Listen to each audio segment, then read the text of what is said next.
Type Podcast. Here we go. Hello, around the block and around the world. This is where we discuss, debate, and deliberate all things diabetes, representing type 2. My name is Dobie Maxwell, proudly representing type 1, the vivacious, effervescent, and always in the know, Sami Parker. Sami, another episode on the launching pad, ready to rock. Dobie, it's so exciting. I always have a blast. But before we dive in, I'm excited to announce that this week, both of our episodes are sponsored by Mr. Tom's Spirit from List Distillery. Elizabeth and I were just talking about how much we loved their small batch, sugar-free vodka and gin flavors at our cocktail night earlier this week, obviously virtual. She was drinking the raspberry mint gin on her gin and tonic, and I made myself a ginger lime Moscow Mule. But after an entire cocktail hour, my blood sugars were steady, and they were actually just shy of 120, which was amazing. I know you don't drink Dobie, but today that's going to be our topic of discussion. So let's get rolling. Sami, sometimes the subject is so deep we can't cover it all in one episode. This is one of them. We got a two-parter here. Part one was alcohol stories. We had a cliffhanger. And now part two is going to be the physiology behind alcohol and diabetes, and basically kind of how alcohol actually impacts blood sugars. So we had the fun, lighthearted episode. You can go back and listen to that one.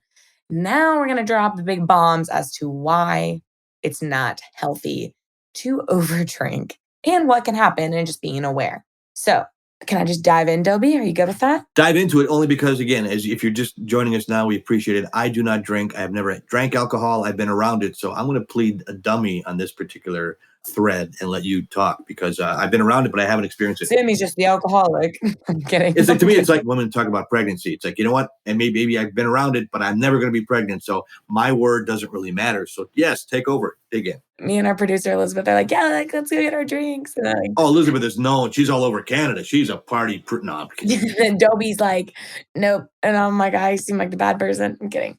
Okay. No, seriously. Okay, I'm going to stop. Very serious. What would you guess the percentage of adults that drink alcohol? I have to believe it's over 90%. I'm very rare. It's for sure like 93 or 94. When I say, thanks, I don't drink. And they all say the same thing. Oh, recovering? They never just assume that someone chose not to drink. Well, one of them's religion, but we won't dive in there. And religion too. And again, I respect all of that. Again, there's no right or wrong answer here. It doesn't mean anybody does. And we're not condemning you or encouraging you to not. No, great. I think it's awesome. Like if you can't have fun soberly, then you have an issue is what I say. You watch this though. It is amazing to me though. And I'm a comedian for longer than probably both of you have been alive. And then people going to me, you don't drink. So you know how hard it is to be a comedian and all those things. And that's the one thing they're going to go for. So watch, we'll do live appearances for our Just My Type. And I hope we do. And they're going to come up to Sami. Oh, you're really a dancer? And they come up to me. You don't drink? What are you, a freak? Yeah, I'm a type 3. Hey, honestly, I think that if people cannot have fun without alcohol, it is a problem. I think maybe I have a little personality. Maybe I can entertain people without the need for a tequila shot. Exactly. Okay, so diving in. Let's start kind of with, I think we can come from a couple different angles, but I think it'd be smartest to start with the angle of like what alcohol does. So it's a depressant. Yes, exactly. So alcohol, first off, is a depressant. I'm depressed enough. Like other than tequila, but still it's not the greatest. So the reason that alcohol and diabetes is such like a touchy subject and something that needs to be... It's a powder keg. Yeah, it needs to be talked about though. My doctor, the first thing, no offense, when I got diagnosed as a type 2, well, you're going to have to change your drinking habits. I said, well, good, because I don't drink at all.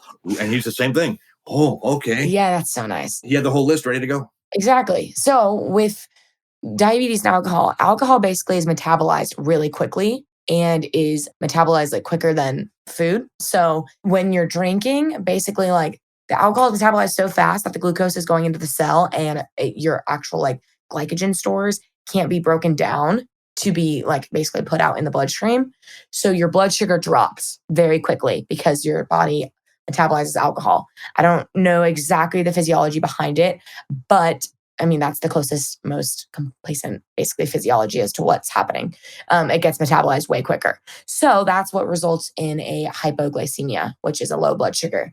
So that's the reason why when you drink alcohol, if you're diabetic, a lot of times you'll wake up with, like, you can go to bed at like 120, but you'll wake up at like 50. It gets metabolized quicker. So it almost makes you more insulin sensitive. And that's why I was saying, like, people who are insulin resistant are like, maybe if I take a shot of alcohol, it'll be metabolized, which means my glucose will be used quicker and my blood sugar will drop. And alcohol basically like suppresses the glycogen to break down and be used, or like for basically for you to have blood sugar, like have a blood sugar. Okay. So the alcohol is like makes it very like suppressed so it doesn't get released and therefore your blood sugar is low. So that's another reason why. The importance with diabetes and alcohol is that basically the overall importance is that you cannot be so hammered that you cannot check your blood sugar. I never thought about that. That's kind of funny, isn't it? Yeah, no, that was the first reason I didn't drink. Drunks I was with like, needles, red flag. I was like, if I'm too drunk, how am I going to finger prick myself or check my blood sugar before I go to bed? It's literally not possible because what would happen is I'd come stumbling in my bedroom, I would change, put my PJs on, and I wouldn't even remember to check my blood sugar, wouldn't look at my phone, go to bed. Then, let's say I went to bed already, don't know what my blood sugar is. Now, here goes my Dexcom going off, beeping. Beep, beep. Well, I'm so drunk and passed out, I can't hear the Dexcom. So let's say I have a low blood sugar, it's 50, it's beeping at me. Well, in the middle of the night, sometimes I'll have low blood sugars, but it'll just stay at that same level. But when you drink alcohol, it typically just keeps going because the metabolism is going so fast. So let's say your blood sugar drops to 50, you're in bed, you don't hear your Dexcom, now it's at 40. You still don't hear your Dexcom because you are so drunk that you're passed out of sleep. Now it goes to 30, now it goes to 20. And then that right there is how you end up in a coma. Diabetes coma. Well, I would say the nurse will wake you up in intensive care eventually at some point. Yeah, diabetic shock. So the reason I bring that up is because we have a really good family friend, and one of his friends, he was in college and they were all out on a boat, and the friend didn't tell anybody he was diabetic. So nobody knew, and they all were drinking a ton of beers. So they all were just hammering down beers, and they said he was having like 20 beers. And now he passes out in the boat. Well, they think, oh, he's just super drunk, like he'll sleep it off. And he slept it off and passed away, and they didn't know. So he died on the boat. That's a very painful lesson for non-diabetics. Yeah. Yep. When he passed out, he went into diabetic shock because his blood sugar went so high at first from the alcohol, the sugar spiked it, and then it dropped like normal. When you have sugar, your blood sugar spikes, then drops. So it spiked so much from whatever the alcohol, the beer, and then it crashed probably to 40 when he passed out, went to sleep. Crash, and he was out. Now, okay, again, we're not doctors. How long can you be in a situation like that, passed out for? I honestly, I actually have no idea, and it would be really interesting if we can maybe find that out and then talk about it. I don't want to test it. But it's so sad because those poor friends and the poor guy, like he didn't tell anybody and nobody knew. So they didn't know he had diabetes. He hit it. They didn't know. They just, sleep it off. Because again, like, oh, it's alcohol, whatever. Like everybody gets drunk. Should he have known that though? Come on, you got to know that. Oh, Dobie, 1000%. But here I am sitting here and it would be contradictory because I should have known that and I shouldn't have drank that much and broke my foot and ended up throwing up all night. Yeah. And I shouldn't have gone to formal and gotten drunk and had to have my parents come pick me up. I shouldn't have had the first night. Would you rather have a broken foot or be dead? Yeah. You know, I mean, no offense, you didn't get a second chance. I'm not trying to be cruel, but you got to think a little bit. And I think that's what's tricky is like, it's such a subject that you just don't think. You want to think you're invincible. I still get frustrated if I feel like, I want to just like, I was in the mood and whatever, be tipsy. But then I'm like, okay, you need to think about it. Are you going to be in a room with one of your best friends who will wake up? Because I can tell you every single night that this has happened for me. So basically 3 nights total. My best friend was there the first night. She was there the last night, most recent one, or I was at my formal, but then had picked me up. And the middle night, I was with my boyfriend at the time. So I had people who cared about me and were around me. And if something were to go south, they were there. But if you don't have somebody around you who's aware, who's also not drunk, because if they're drunk, they're not going to know what the hell you're doing. They're going to be just as drunk as you. If your Dexcom goes off, they're not going to hear what you're doing. Your glucose monitor goes off, your pump is beeping. So that's the problem there too. Maybe if they could put a taser implementation on the Dexcom, an attachment. Kind of wake up. Seriously, I mean, it's one of those things where you know how human nature is. Why do people drink psychologically? Again, I'm not a doctor. I'm not a psychologist. Well, that's the thing too. People are drinking. You want to forget. Yes. You have problems. Escape. Yeah. Yeah. And let me tell you, the funny thing is I definitely did that my formal night. I was like, it's last night of formal. I just want to have fun, enjoy myself. Like the last time in college, I got gypped because COVID. Whatever. I want to dance and I want to have fun and I want to be able to be a college kid one last time. I want to let loose. But really, could I have done that? Sure. But did I need to go to the extent I did and ended that happening? No. Was it stupid? Yes. And I think that's something that it's kind of like when you get diabetes and people like want to be in denial. I think I was a little bit of in denial when it came to realizing like you can't be as drunk as somebody else. It doesn't matter. You can't. And you can, maybe if you have a nurse on you 24/7, but it's not smart. You're putting your life in jeopardy. You're putting everybody around you in jeopardy, like, because they're freaking out. They don't know what to do. You are hurting your health. And the other thing that's really, I think, is also important, this is like, everybody listen up if you're if you're getting sleepy. But when you drink, alcohol basically induces and like stimulates your appetite. So it can cause you to overeat. And when you overeat, you then are going to just consume a lot more calories Hmm. and you're eating a ton of carbs. And guess what happens? Now you have a blood sugar of 500. Not So now good. you're hammered Yeah. and your blood sugar is 500. Doctor, help me. So and your willpower is not there. It's just a continuous cycle. And I think what's tricky is like, you just have to know. Like for me, I know now my limits. I always know I will not have more than 3 3 drinks. unless I'm like, it's over a very long time span. But if I'm there for 2, 3 hours, I'll have 2. If I'm there for 4 hours, I'll have 3. There's just no way unless it's been like a long period of time. But regardless, it's just, you have to think about things. Who's with you? So company. What are you drinking? What alcohol are you drinking? Are you drinking beer and wine? Because that's sugary. So that causes spike and drop. Did you eat a lot that day? Did you eat enough? Are you going to dance it off? Because that's another thing. Like if I was going to go somewhere and dancing, the alcohol doesn't affect me as much because I'm working out, I'm dancing. Hmm. So I'm like sweating, like I'm going through it. But it's just a very important topic. And I think that understanding the physiology and that basically like it can cause it to rise, but it eventually causes a decrease in blood sugar. And that's why it's so serious, because you could go to bed one night drunk and you could be like, five, like there's people, they're probably 5 drinks in, they go to sleep, think, nobody's around me right now, but I'm fine. I'm like kind of coherent. I'm good. Go to bed. And they just don't wake up. Mm. And it sounds really scary, but that's what it is. And you kind of have to think of it in terms of that, because I don't want to always think the worst case scenario, but then I kind of have a reality Well, check. my whole life is worst case scenario, Sammy. So I'm with you on that wavelength. But think about this. A lot of our listeners, I know it's all over the board, but a lot of our listeners are young, and young people want to be social and they want to be out with their friends, and they feel like a freak enough being diabetic. Also, well, I want to have a cocktail with my friends. I'm not going to go nuts. I want, like you said, dance, hang out, talk to people. It's a social lubricant Yeah. for shy people. It opens them up, and they can date or whatever, talk to people they wouldn't normally talk to. So that's really especially intimidating when you can't do any of that because of your physical disease. Yeah, and I think when you're in college, there's this, I went to Pepperdine, so I was lucky I was at like a smaller school, and I think everybody is a very quality type of person there. But I think when you can be sometimes at party schools, especially, and I know every school has party scenes, but the pressure there for some kids, if you're not strong enough or secure enough in yourself or confident enough, you can, get pressured. And no offense, but my number one thing, if you're in college right now and you're listening, or high school, if your friends are going to pressure you and you tell them, hey guys, I just can't drink that much. I'm diabetic. I'm going to have 2 drinks and I'm good. That's it. And if it's like, oh my God, Sammy, don't be a wuss. Like, you need to drink some more, like, get over it, blah, blah, blah, then they're not your friend. They're not your friend. And I'm sorry, but if that means that they want you to drink as much alcohol as them so that they can feel confident and good about themselves, so that they know someone else is going to make basically a fool of themselves like they are, then they can go. HE double hockey sticks. Exactly. That's such a shizzy Keeping it PG, capital friend. P, small G. And they are, and again, I know, look, I know I was young once. I know it's a long time ago, and I was in the same situation. And seeing it from an outsider's point of view, how crazy people can get with just a couple of cocktails, not only diabetes, but just the regular metabolism. Some people can have 8 beers, you never know it. Some people can have, Yeah. 1/2 beer, and they're crazy. And if you don't know that about yourself, again, we're not trying to make you be a prude and not have fun, but I'm glad we're talking No. about this in an adult way. Totally. And I think the other thing is too, like, when you drink, and this is something that I don't think a lot of people in high school realize.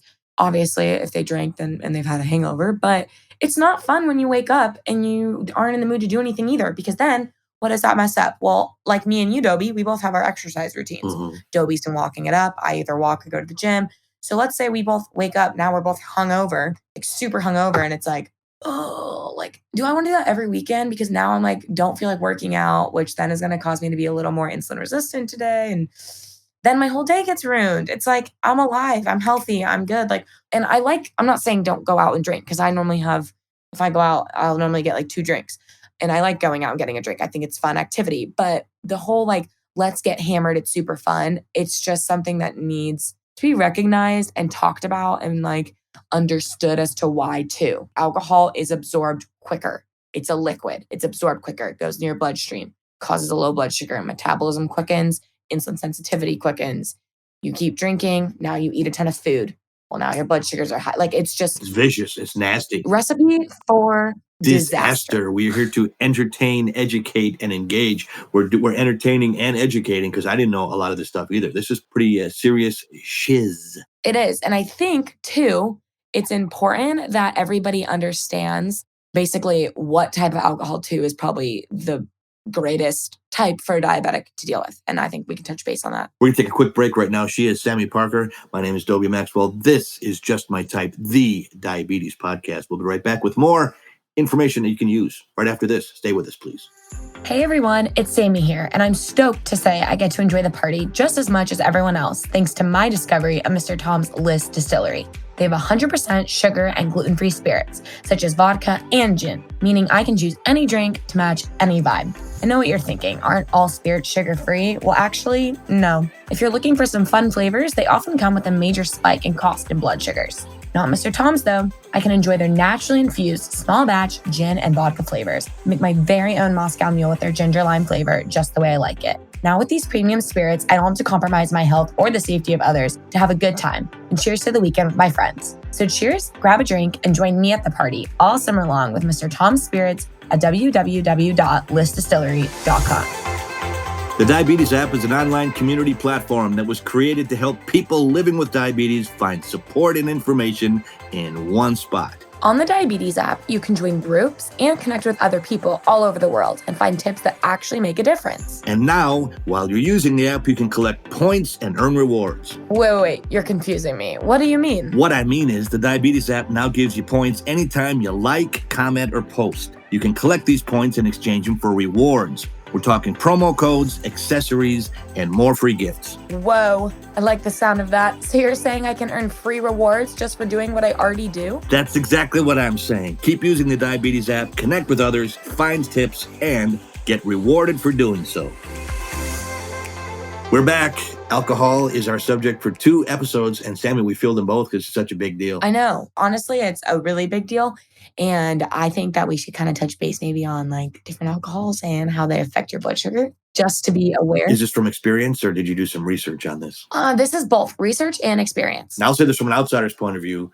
Beer drinkers, obnoxious. Whiskey drinkers, call the cops. Wine drinkers, they're going to sleep. That's just from my unscientific poll as an observer for decades as a performer. Yeah, I mean, I think it's great. That's great. I'm sure that's wrong, but I'm just getting you what I feel. It's like the divining rod person that can find water with a stick, a Y-shaped stick. Yes. Not scientific. You are the scientist person here.